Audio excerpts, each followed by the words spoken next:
जी हाँ, माता बहन चाचा चाची दादा दादी और काचर पंचायत के तमाम सम्मानित मतदातागण दोनों हाथ जोड़ के हम सब से प्रणाम करे थी कि रउभनी सब 7 अगस्त दिन रविवार के ग्राम हुरमेठ में स्वर्गीय राम सरेखा यादव के पुण्यतिथि पर भावपूर्ण श्रद्धांजलि अर्पित करे जरूर आई।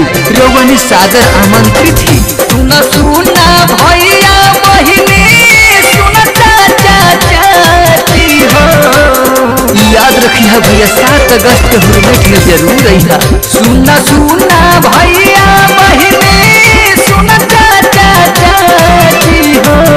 हाथ जोड़ी करी प्रणाम हो, हाथ जोड़ी करी प्रणाम हो।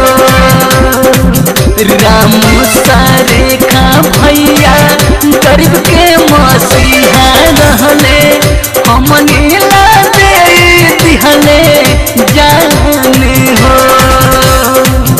जनता खातिर भइले कुर्बान हो।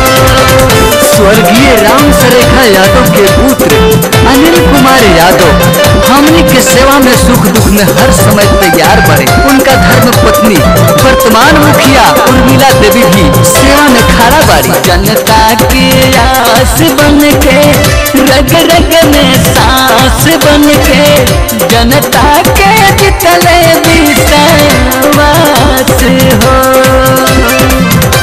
जनता खातिर अपना प्राण गंवा दिले भैया। घर घर के बेटा रहले, सबके चाहेता रहले, दुखियन गरीब के रहले खास हो।